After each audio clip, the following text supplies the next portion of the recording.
It's so hard to believe that we lost Mark 2.5 years ago. Since that time, there were many people who moved into this community who didn't even know Mark.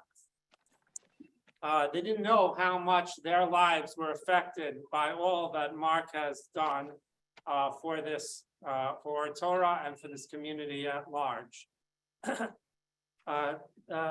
These people are easy to tell because I don't believe that anybody who has ever met Mark wouldn't immediately say, "I know who Mark was." Once you met him, you remembered Mark. Whether it was because of his meticulously changing of the siddur pages, his stender and his makom, his put the O in Or Torah sticker campaign, which I'm wearing, the Aliyah cards, his Candyman apron, the Candyman here, this button, the Cordius, the Candyman's Cordius children's corpse, his meticulous rendition of Pitam Kaktoras every single week, the Mafter Yonah. If you came to Or Torah even once, you would have remembered Mark Grebenau for your entire life. Over Shabbos, Howard Spear commented to me that Mark was one of the biggest characters and the smartest men he ever met in his life. He was that unforgettable. Yet over the last 2.5 years since Mark's passing, the world has gone through radical changes. We faced a pandemic that I could just picture Mark not only telling us what would be inevitable, but going into great detail about the history and the science behind it.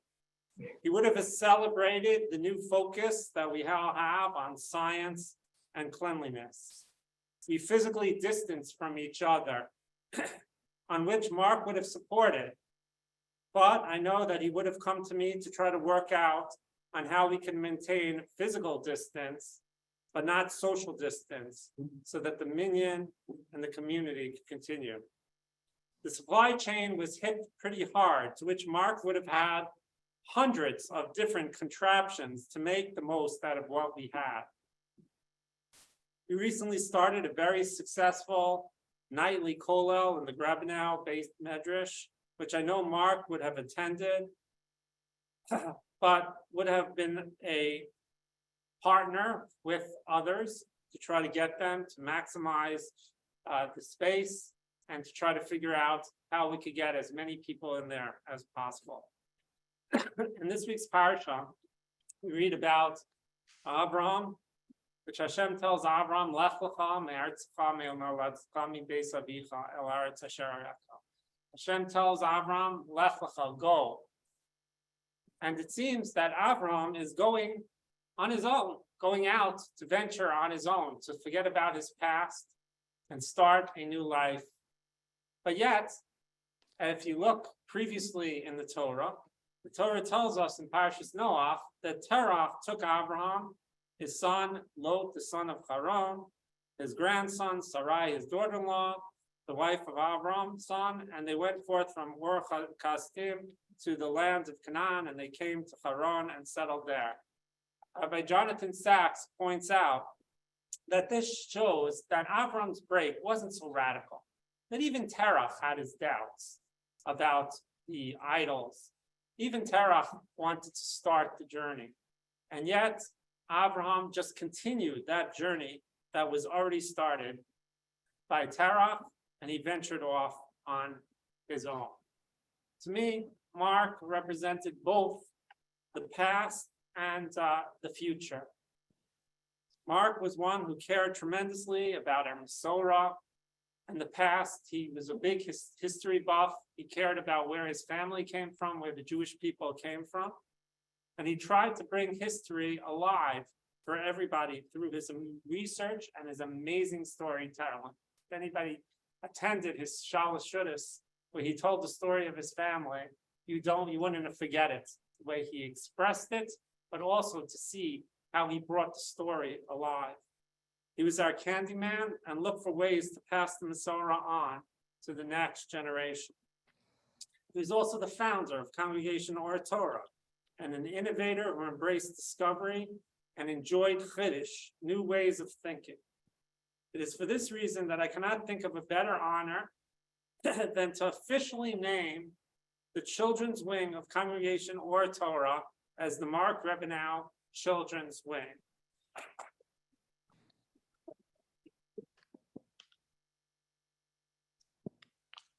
With this children's wing, we hope to educate the next generation in the values that Mark held so dear: education, tradition, and community. Besides having fun, children will learn to daven, share, and strengthen Judaism for the future. Although Mark is not here, and many of us feel the loss every single day, his legacy will last a long time into the future at his home, Congregation Or Torah.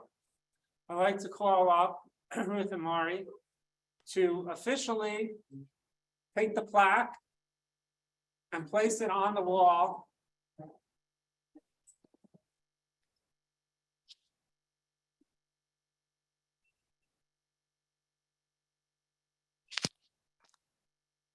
It's the plaque. And so you just follow. So like diamond will be in the back, it'll show you where to place that.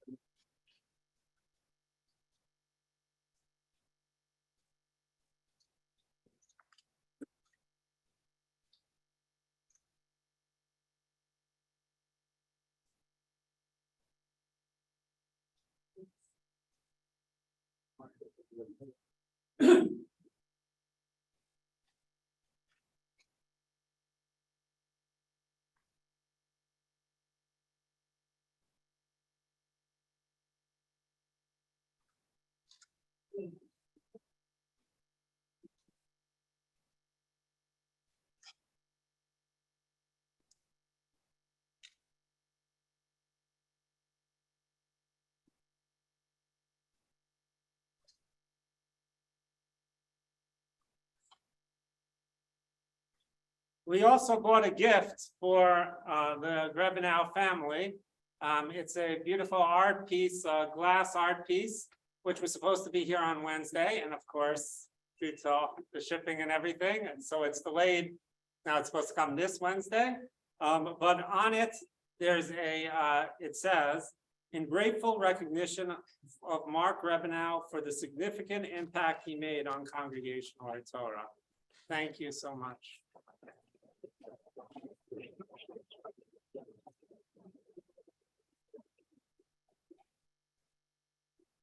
I'd like to call up Maury to say a few words.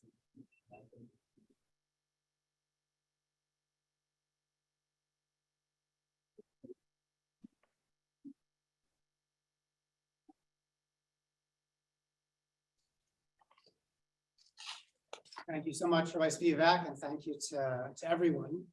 Rabbi Spivak was mentioning not just the Parsha, but also the whole Sefer that we're reading now, the Sefer Bereshit Genesis. The Ramban says that the name of the Sefer, if we could capture it, is Sefer Yetzirah, the book of creation. And he says that's because it begins with the creation of the world, but it doesn't end there. The rest of the book is really the creation of the Jewish people. And he uses the term Maaseh Avot Siman Lebanim. What the forefathers did, what our ancestors did, was really set the stage for the future generations. And he talks particularly about what just happened in this past Parsha, the Brit Ben Abtarim, this special covenant that God comes to Abraham. And the Torah spends quite a bit of time talking about it. And he compares it to what we see a lot of the prophets doing. The prophet would come and they would give a vision. The prophet would give a prophecy. And then many times they would do some sort of physical action to bring it from the vision, from the world of ideals, from the world of ideas, into the world of action. This is the example of the prophet when it came to King David and told him that, King Solomon rather, and told him that his children's lifetime, the Jewish people would be torn asunder and there would be civil war. So he actually took a garment and tore it into 12 pieces to demonstrate that. And this idea of actualizing a vision is definitely something that I think about now. I think that the term legacy and seeing all of this and hearing everyone speak so beautifully about my father, and I think about it also, what's the legacy that my father has left for me and for all of us.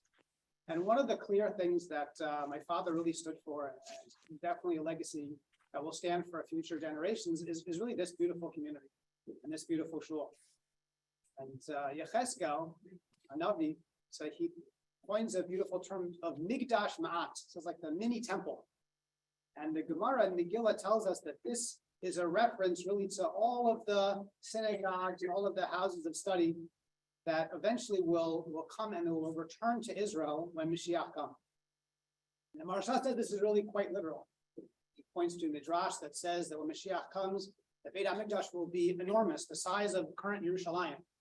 And he says that the Midrash is saying the same thing as the Gemara, because each of these synagogues that we've cultivated, even in exile, we've cultivated so much in these synagogues and put so much into them, they will actually come and be part of the Beit HaMikdash. So, Ora Torah really was actualizing this vision that my father had. I remember as a youngster, Simchat Torah, so we were in a shul, and there were things that were going on, and my father, he wasn't going to work for him. We were putting stickers on things and tying people's tzitzit together, and that was not how he was going to celebrate a Yom Tov. And so decided, and I think that was the beginning, kind of the germ of an idea, that there's going to be something different. And I remember asking him when we started this journey and started to walk all the way down to this part of the neighborhood. When I said, we have closer options as a preteen, I was probably not so thrilled about walking all this way. And he said, why are we going here? I remember very clearly the answer that he gave. And he said, there are people here also, and they also deserve a shul. And it's amazing to think about how far the shul has come. I also remember in the video, the house across the street, I remember sitting on the steps, a gaggle of teens and preteens sitting on the steps that went upstairs so that we could leave the maybe 20 or so seats for the adults on Rosh Hashanah and Yom Kippur. I remember the pizza that was pretty much a sheet that was draped over a string. That was the humble beginnings of the shul, and Father really never missed an opportunity to support the shul himself, to get others to support the shul. Really had that vision for what could be, and it's really amazing to see the vision realized, that really a vibrant shul and the growth of West Orange as a community. So truly, there are people here, and they deserve a shul just like we now have. And we really talk about this every week during davening on Shabbos. So after we talk about those who involve themselves in the community. And whenever I talked to my father, even after moving out of the community, whenever I spoke to him, there was always an update about the shul. It was always the first thing that he would tell me. This is what's going on in the shul now. This is the current project. This is what's going on. And it was the grand things, and it was also, as people spoke about, for Steve Plato, when I spoke to him last year, so he was telling me a specific memory that he had if he was speaking in the shul, and very surreptitiously, my father kind of entered a door with the watering can and just watered the plants behind him, and then went back around and back in the door, and he was gone. And that was, I said, that was my father. That's just what the plants needed watering. It didn't really matter what else was going on. He just took care of it and he left. And there's a beautiful phrase that we know from Pirkei Avot, that if I'm not for myself, then who is for me? But if I'm only for myself, then who am I? And the Medrash Shmuel says this balance that we have, he says particularly in talking about our balance between taking care of ourselves and taking care of our community. And it was definitely something that my father took a lot of pride in.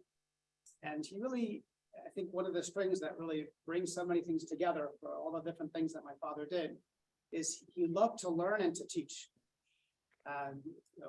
Karate, I was actually the one who started with karate, but for me, it was, 4 years or so, and I kind of dropped it.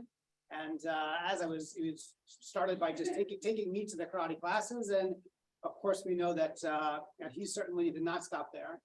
And how seriously he took it for himself, but not just for himself, is that he had to teach it to others. If he was excited for something, he was excited about something, he wanted other people to be excited about it also. He never met a degree that he didn't want. Pretty much conquered them all. Pretty confident that he was pretty close to the smicha as well. And even without that, there's always a learning project. There was always something that he was doing to work on himself. He was a very, very early riser, and he was always busy. There was always something. My mother and I have gone through the house and looked and getting together stuff. There's a fanny pack or a backpack or a satchel of some sort for every different project and aspect. That had all the tools of the trade that he had, whether it was reading to the younger children, whatever it is, the karate, everything had its own piece. And he really wanted, there was always a purpose. He always wanted to help others or learn something new. And if he could, then both. He really wanted to spark the same intellectual curiosity that he had in others. So he spoke that way. There was always theater when he spoke. Toastmasters was already mentioned. But in the reading to children, and he did the same thing when I was a kid. That was my bedtime was also as The Hobbit in 10-minute intervals every night. But he loved it, and he loved reading, and he loved learning, and he loved fantasy, and he loved everything, and he wanted other people to love it as well. So he always shared that. And I suspect that was also part of being the candy man in the shul as well. He really just wanted all of the children to enjoy being in shul as much as he did, and this was one way to do that. So I have to echo the rabbi's words and say there's really nothing more appropriate than having the children's wing in my father's name, and really, really deeply appreciate that, and deeply appreciate the community for everything that he's done, people who have come, people who have donated, and really the entire community and support they continue to give to my mother, and the feedback and the lay leadership and everyone in the shul. And all my mom up as well to finish helping me say thank you.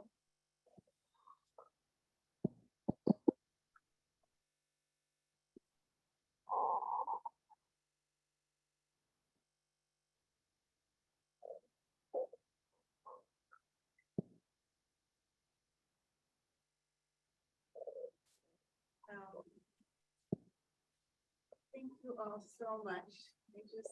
I had no idea of all that Mark did. Like, I had a little inkling of one thing here and one thing there, and have gotten so much a fuller picture and really hear how much of an imprint he left on each person.